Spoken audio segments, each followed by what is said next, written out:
Morning, everyone, and welcome to this month's webinar on homeowners and flood insurance and how you can prepare for disaster weather situations.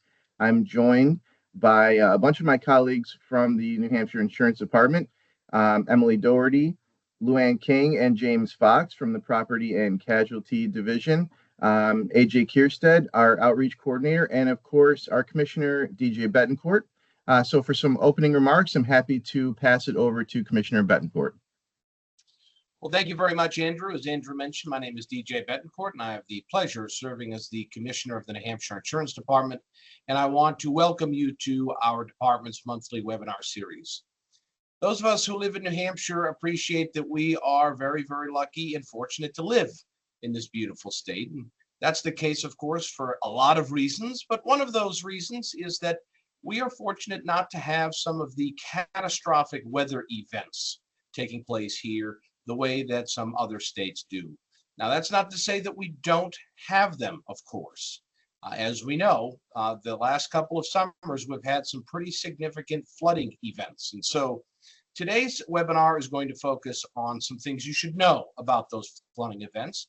But some of the things we're going to talk about, excuse me, are applicable to all sorts of potential weather events and things that consumers can do to better prepare themselves from an insurance perspective. We pride ourselves here in New Hampshire on being tough and self-reliant and prepared. And so we hope that this webinar will help you as you think through how you can best position yourself to be ready. God forbid, we should have a significant weather event.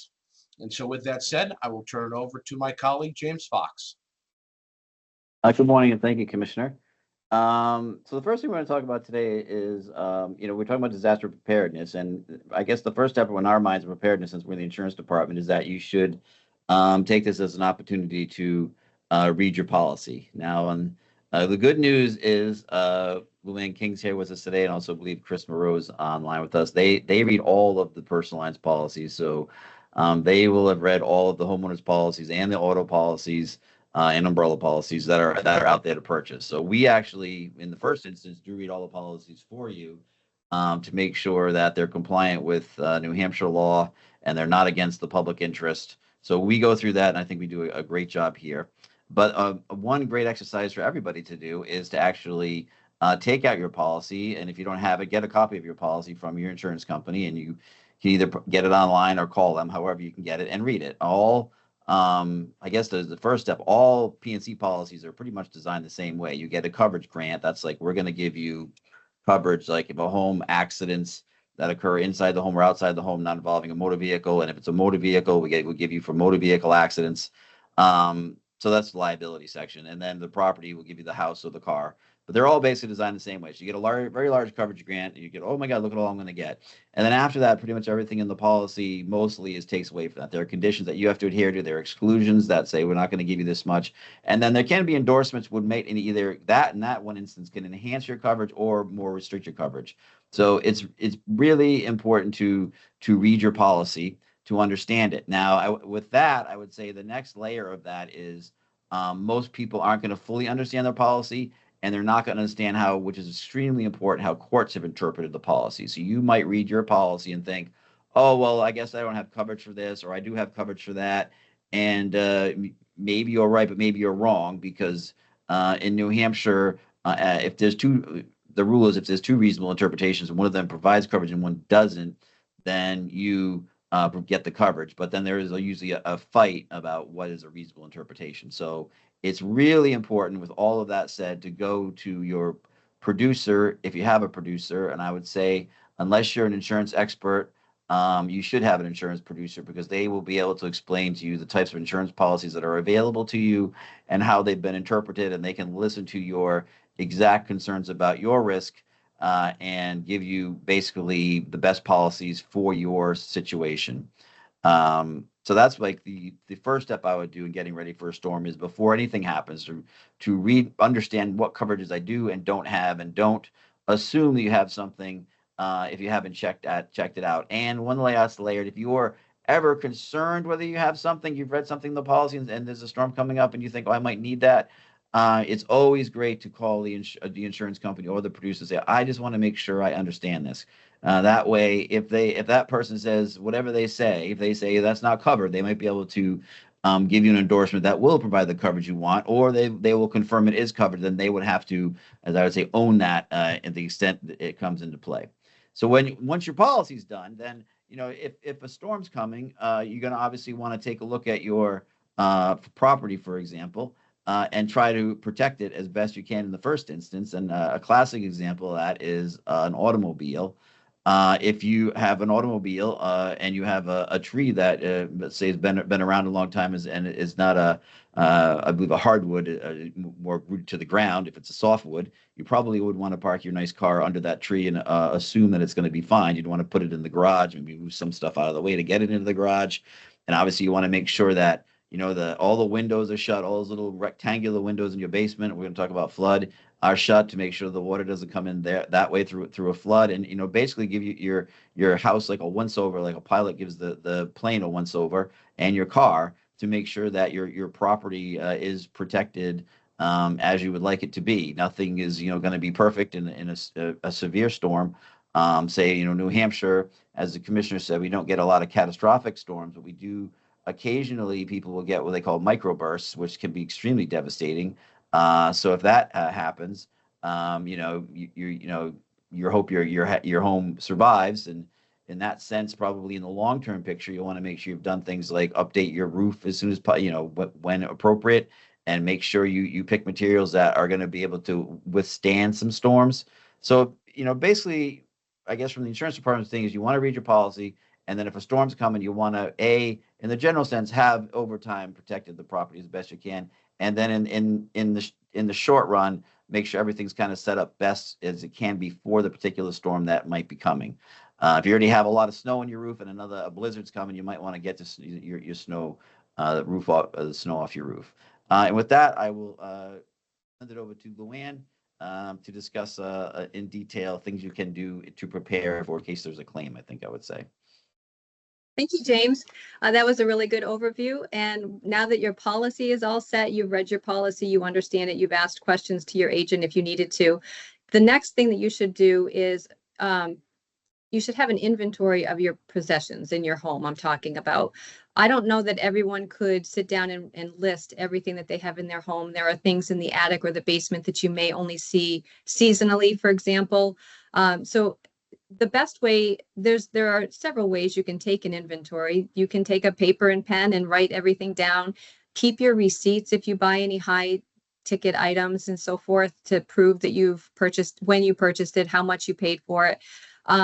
But another tip that I use is you just take your cell phone, walk around your house and video your contents, and make sure that it's a slow enough video where you can capture everything in the video.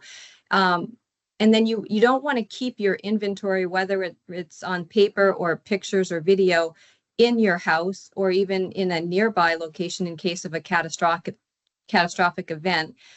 You could think about giving it to a relative that might not live in the same area or in a safety deposit box at a bank.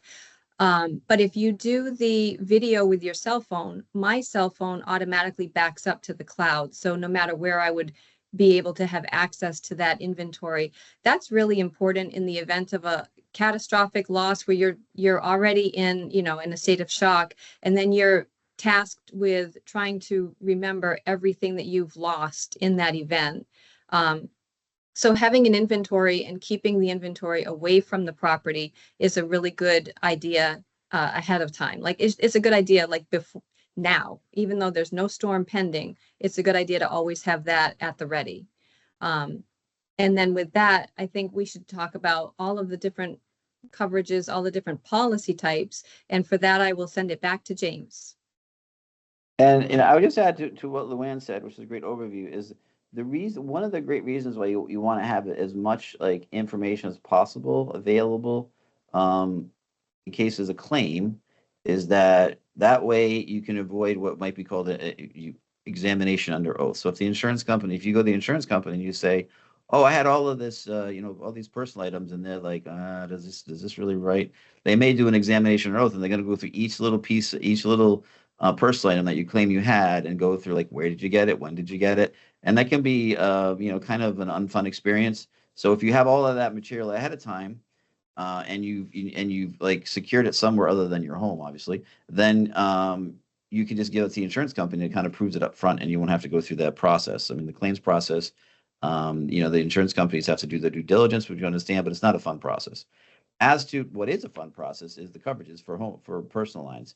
So personal lines is very kind of a fun area because it's very statute driven, and it's very thing everything kind of works together. So the way that you have your auto policy, and that is, as related to your auto, we got your liability parts, which is heavily regulated under the Financial Responsibility Act, and that's regulated by both by the insurance department and the Department of Safety.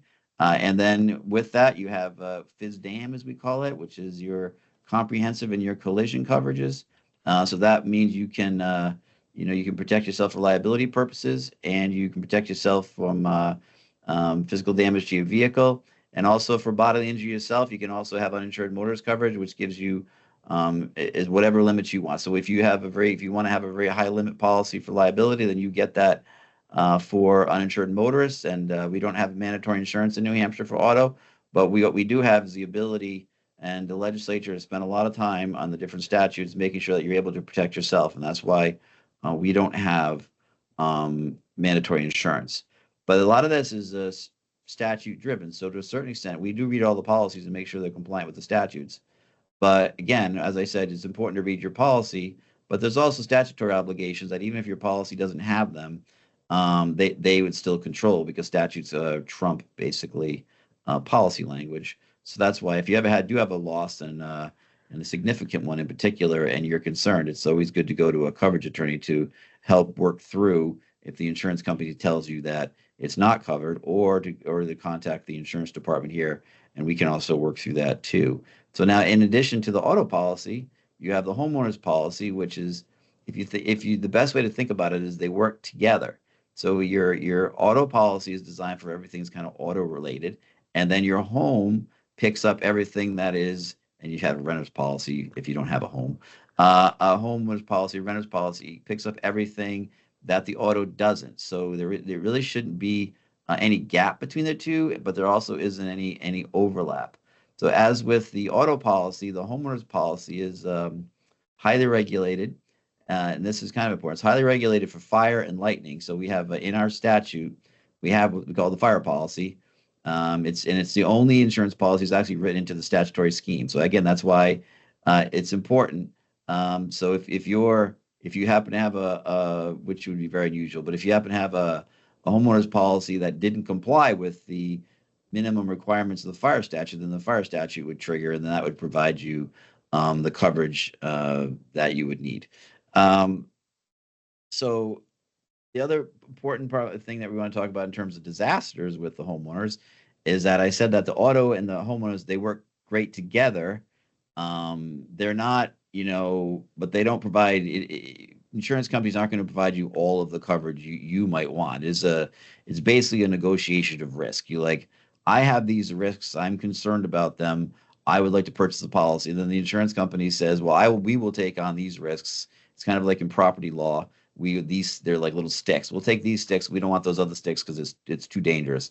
One of the sticks that the insurance companies tend, although we do have more personalized flood coming on board, private flood, is flood insurance. And the reason that insurance companies kind of shy away from that, or have historically, is that if there is a flood problem, it can hit many homes at once, and that can become extremely expensive for the insurance companies. So what we have is the National Flood Insurance Program.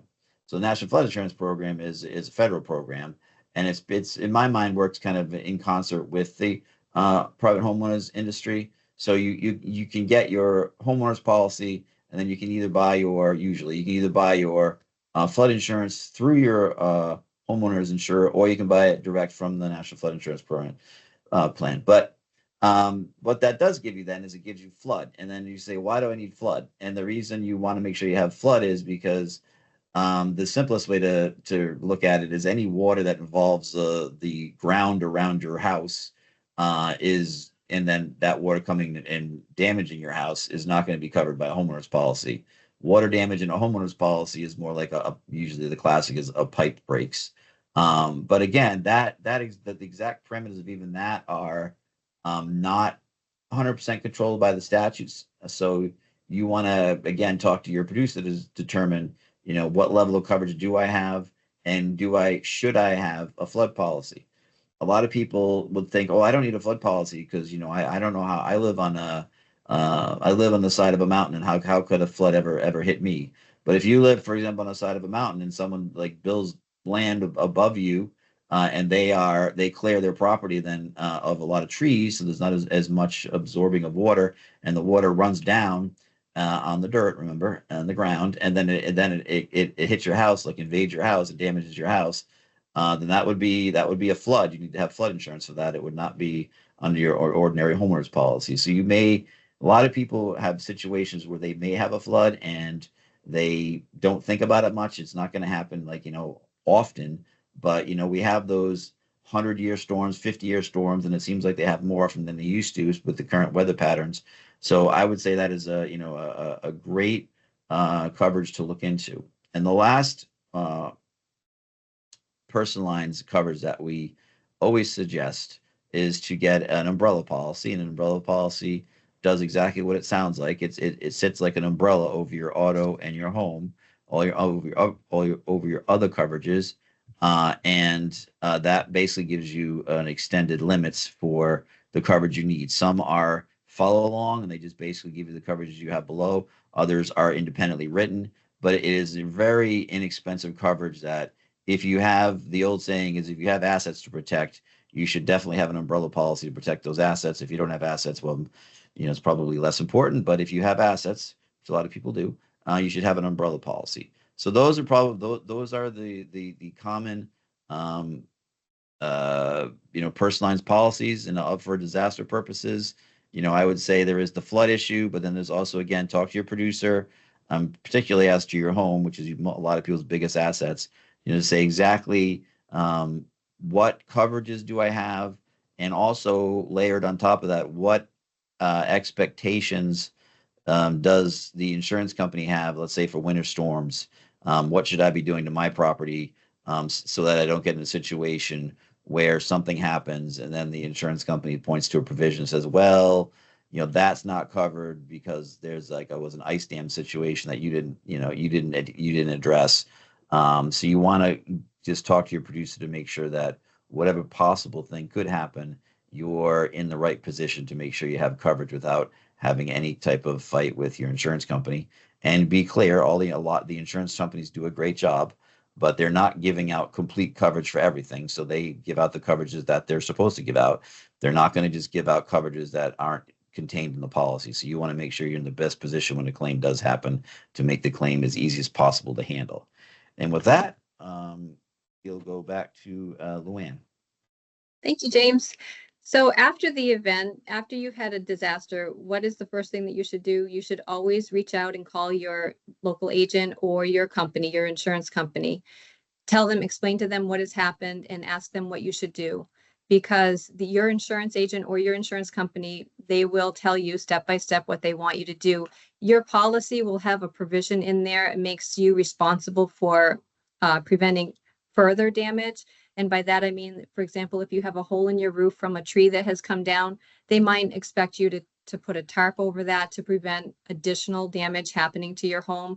By all means, you can have a contractor do that if it's not something that you can do yourself. But the most important thing is to call your agent, explain to them what happened, and ask them what they expect you to do, because you need to follow their instructions and do what they're advising you to do to prevent further damage to your property. Could be your home. It's not just your auto, because like James mentioned, the physical damage portion of your auto policy is going to also provide coverage most of the time for the floods and stuff like that. So they might have advice for you for either your home or your auto. And definitely you're going to want to take pictures of your damage and so forth. And as tempting as it might be to throw away damaged items, don't do that unless you are specifically told to do that by your agent or the insurance company, because they're most likely going to send out an adjuster who's going to want to put eyes on the damage. take pictures themselves and then take an inventory themselves of the damage. And then only then, when they say you're able to throw something away, you should do that. Excuse me. And you should never start repairs yourself, as tempting as it might be. You can definitely take the agent or the insurance company's advice and protect it from further damage. But don't just say, oh, let me just, start fixing this up, because your adjuster is going to want to see the damage exactly as it is, so that they can get a idea of they can assess the dollar figure that's attached to repairing the damage. If you start the repairs, it's not going to be how it was after the disaster. So that's my best advice, as far as make sure that you're in contact with your agent or your insurance company directly with the claim. Take pictures, and you're going to be responsible for stopping additional damage. We've already talked about the flood and the burst pipes and the rain. James, did you have any final things you wanted to discuss before we give it back to AJ? I would just say that, I would agree that the best thing you can do is, if you have a claim, if you have damages, to call your insurance company and then just say exactly, what do you want me to do? And then write that down and do exactly what they ask you to do. That way, you'll be in the best position possible to resolve your claim quickly. You don't want to be, even if you have a better system, and maybe they should have adopted your system of how to process claims, I did it this way, which I think is better. And they're going to say, that's not how we do it. Where is Luann said, you threw this out. Where is it? We need to document it. You don't want to be in that position where you've gone down in the wrong direction. And the other thing I would say, we didn't talk about it in disaster preparedness though, but because of disasters in the country, reinsurance has gotten more expensive, and because of inflation, if you're going to have if there are claims, they are more expensive these days, and it's more expensive to insure properties. Like if you're on the seacoast, the reinsurance for the insurance company is going to be more expensive, and then it may need a reinsurance policy specific to that property. So insurance in those dangerous locations can be substantially more expensive than in let's say I think, as the commissioner said, a part of New Hampshire that is very unlikely to have a serious disaster like the coast might. So insurance costs have gone up. Hopefully, we think they are leveling off, but they have gone up. So people, shouldn't be surprised if their rate and their premium is up. But if that is the case, as we've always said, we still have a very vibrant market, and one of the keys you can do is shop your insurance. A lot of times, not always, you'll get a new customer discount. So you're going to get a discount. So that is one way to look at the cost of your insurance, if you're concerned about it, is to go shop it. So I'll leave it that with the old shop your insurance. And then I think back to the commissioner. Before we do that, I wanted to ask you guys, we hear from folks that they're trying to find the right balance with their deductibles. And I'm wondering if you can maybe address that very briefly. How should people bear in mind their deductible versus their premium, and what coverage they need, and what they should be thinking about in terms of that? Okay, well, I'll take that, I guess. Yeah, so that's call your insurance company. My experience is that moving deductibles up and down has not changed premium substantially. If we had the actuary here, he might be able to tell you a little more directly, but that is having a higher deductible is a way to lower your premium, because you're taking more of the risk on yourself. I've always just questioned, bang for the buck. How much are you really saving by doing that? So if you're going to all of a sudden take on a substantially higher deductible, but not have your premium change that much, is that really a smart idea? So that's just a cost benefit analysis that people have to run, and it's very personal to their financial position. Obviously, if they're really tight with their budget, then maybe that is a way to go to save money on your insurance policies. But then if you're going to do that, if there is a loss, you're going to be more responsible. And I would also say, we talked about, having a game plan up front. So you would definitely want to really work on your game plan to make sure that there isn't a loss, because especially if you have like a $30,000 deductible, you don't want to be, in that position. Thank you. And if there's any other questions, we're happy to entertain them for you. Please enter them in the chat window now, and we can have our experts address them. But in the interim, we'll pass over to Commissioner Betancourt for some final thoughts. Sure. Thank you, James and Luann. That was a great presentation. You know, our goal is to obviously provide consumers with useful, practical information, but we appreciate the fact that we've thrown a lot at you. And so just to be very clear, obviously the benefit of a webinar is you can slow things down, you can rewind things, you can hear things a couple of times, and hopefully it sticks with you in a way that you can understand. But if there is a question that comes up, or if there is some uncertainty in your mind, please know that you can always call the New Hampshire Insurance Department. Our consumer division is always happy to help you. We can get your question answered. We can get you over to the appropriate subject matter expert, get you all of the information that you need to be responsive to whatever it is you're dealing with. I think the big theme for today's presentation is the old saying that an ounce of prevention is worth a pound of cure. And so, as I said, while we are lucky in New Hampshire that we don't have to deal with a lot of these catastrophic weather events, we do have those ice storms. We do have those winter weather events that cause branches to come down, trees to fall over, telephone poles to snap, as well as I mentioned, those flood events. And I just want to take a moment, if I could, to stress 2 points. So again, just take a few minutes, as I believe James and Luann said, to read your policy in advance. Make those preparations. Do that basic due diligence before a potential event takes place so that you're in the best position possible to react and to recover from whatever might take place. So again, it's that preparedness piece. But I did also want to stress the point about flood insurance. So as consumers likely remember, last summer, New Hampshire suffered a very significant flood event, particularly in Cheshire and Sullivan County. And my time as commissioner, some of the calls that I received from consumers emanating from that event were some of the most difficult phone calls I've ever received in my time in public service. A lot of it, of course, had to do with the tragedy of losing their home, losing their possessions, losing their vehicle. But what made it especially tragic is that so many of these consumers were under the impression that they had coverage because they thought that a flood event was covered under their underlying homeowners insurance policy. Let me stress, as James and Luann have said, that is not the case.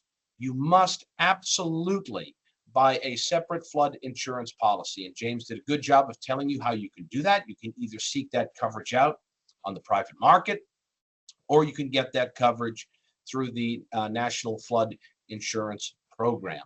Please take the time to research flood insurance. And let me say this, one of the things that consumers tell me all the time when we're having this discussion is, I know it, but it's expensive. I don't know that I can afford it. Well, let me put this in some context for you. So according to Insurify, the average cost of flood insurance in New Hampshire is approximately $1,089 per year, which comes out to approximately $92 a month. Now, if that seems high, consider that according to FEMA, as little as 1 inch of flood water can cause up to $25,000 in damage to a home. I think that's a fairly good investment to get a flood insurance policy to protect yourself against the cost of that kind of damage. And so, again, I'll leave you as we kind of conclude the flood insurance point here. The question to ask yourself is, if your home was entirely lost in a flood, would you have the financial means to replace everything you would lose? And I would suggest that for the vast majority of us, the answer to that question is no. So again, take some time, research flood insurance, protect yourself so that you're, again, not facing a situation where you're having to rebuild your entire life and figuring out how you're going to pull that off financially. The last thing I'll mention is I want to share with you a recent announcement that the department made, and that is that we are launching a dedicated weather catastrophe response team right here in the department. It's going to be a coordinated department-wide effort designed to help consumers and support them in the aftermath of severe weather events. what that's going to look like is that once the immediate weather event has subsided, our team will go into those impacted areas and do outreach with consumers. We will sit down with them, go through their insurance coverages, help them understand who they should contact, who can be helpful to them. We'll coordinate with other state and federal agencies in this effort. We'll obviously help consumers figure out how they can put claims in. And again, we just want to be a resource there so that we can help provide residents with accurate information and timely assistance during these very, very difficult events and obviously a very, very difficult period of time in the life of these consumers. And so we're making that effort. We're putting that dedicated team together. Hopefully we'll never have to use it, but we'll be ready if we do. And so AJ, I'll turn it back over to you to see if there are any questions that have come in.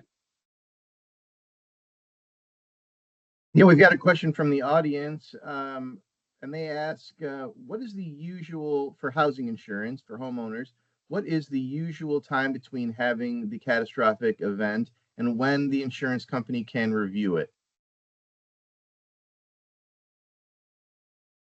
James, maybe that's for you. James, were you able to read? Were you able to hear the question? You're muted, James. James, you're still muted, buddy. James is muted here. Maybe Luann might be able to answer that one. What do we think? I think he said, yeah, he said No, he's frozen. Yeah. So I think the question is how long from the disaster until the adjuster comes out, and there isn't. I don't have an exact number for that number of days. I can say with certainty that the statutes do provide a specific number of days where the claim has to be paid. If it's a homeowner policy, it's 60 days after everything is resolved, like when the numbers are finalized, and 5 days for any other line of business. But as far as like when the adjuster first comes onto the scene, I don't have an exact number of days for that. James, if you want to write down a number of days, I will happily say it for you. I don't think that there's an exact number of days that, according to statute. I know it's not going to be a long turnaround time because the statutes are geared toward a quick resolution, fair and equitable resolution. Oh, hi. We pride ourselves here at the department of being very crafty and flexible. So thank you, James. So the key to that is under unfair insurance trade practice, they have to promptly, I would say they have to promptly investigate your claim. So, if you feel they're not promptly getting out to investigate your claim after a loss, then you should contact the department, and we will contact the insurance company to get them to move along. There are certain timeframes in 1002, which is the claim timeframes, but and those are, there are a lot of those. But I would say the number one thing is that they are supposed to be promptly investigated and reasonably settling claims. If you feel that they're not doing that, then you should call us and we will talk with the insurance company. Now, obviously, if it is a catastrophic event and there are hundreds or thousands of homes involved, it's going to take longer. But a lot of that is basically kind of an equity thing. With are they working through these issues systematically with all of their insureds? And that's what we look at. And I would just add to that two other things, if I could. The first is that the company will typically give you some sort of a time frame as to when somebody should be out. And obviously, if the company is not sticking to that time frame, give us a call and we'll find out what's going on there. As James said, you have to appreciate the fact that if it is a larger event, the company's obviously going to have to be doing more work. There's only so much workforce to go around within these companies. So that process might be slowed down if it's a big event. But as I said, if it's not within a reasonable amount of time, and again, the company should cite you some sort of a timeline for that, then do please give us a call. The other thing I'll mention is that to speed up this process, a lot of companies are turning to technology and asking the consumers to take pictures, take videos, use other technology to capture the situation, to capture the damage to the home, the property, the vehicle, whatever it might be, and to send that to the company so that they can get that process started. Now, that's not to say that they won't also send somebody out to take a look at it, but if they do ask you if you're able to help them get that process started through, again, something as simple as using your cell phone to take some pictures. Please do be responsive to that. Again, it's just going to help to ensure that your claim moves along more quickly and more smoothly. And in the same vein as that, there was a consumer, actually a friend of mine, that we were able to help last year or the year before, and we talked about it here a moment ago, and it's worth reiterating in this context, which is to be proactive, work with your insurance company, work with your agent, whether it's calling them straight away and following their instructions, or not getting out of your lane, so to speak, and throwing things away before they tell you to. Work with them, follow their instructions, and the process will certainly move a lot quicker and be a lot smoother for you if you do that. Any other questions, please type them into the chat box. I'm happy to say that we had quite a busy year this year, legislatively speaking, both in terms of property and casualty and life and health. And there's a lot to talk about that came out of the legislature. So next month's webinar will focus on wrapping up the legislative session. We'll have Commissioner Betancourt and some of our other experts talk about that legislation and how they impact consumers, business owners, individuals, and what you need to know. So if you're curious about what's changed, what's new, what's emerging, join us next month for our webinar. And as always, you can find our webinars on our YouTube page, along with a lot of other valuable information. So I know that AJ put a link to that channel in the chat box. By all means, click over there. Our webinars vary in topic from month to month. There's always something of interest to somebody out there. So please take a look at that. And as always, if you need anything from us here at the department, you can contact our consumer team via phone or email. That information is again in the chat box. So please don't hesitate to reach out. Our team of consumer service officers are there standing by to help you, but we can't do that unless you give us a shout. Any other final thoughts, Luann, James, Commissioner? No, I would just say, Andrew, thank you very much for previewing next month's webinar. We're looking forward to that. As Andrew mentioned, it was a very busy legislative season, lots of moving parts. So we wanted to take some time to capture some of the highlights and some of the big changes that are taking place. Most of the statutory changes that are going to eventually take effect as a result of this legislative session will be January 1st. So we figured good time to review things and give people a sense as to what is going to change in the new year and how those things are going to impact not only the industry, but consumers as well. I would also mention, because Andrew's done a great job of reminding everybody about where they can find our previous webinars. So again, a big part of storm preparedness is to also, in advance of the storm, to take a home inventory of all of the things in your home that, so that God forbid there should be a fire or some other event that significantly damages the home. You're going to have an inventory of all the things that the company needs to be aware of for them to start processing claims. That webinar can be found on our YouTube channel. And so I think it's a great dovetail for this conversation. So if you have some time and you want to take that extra step to fully protect yourself and prepare yourself in the event of an unfortunate weather-related incident or other type of incident that's going to cause significant damage to a home, definitely check that webinar out as well. Thank you.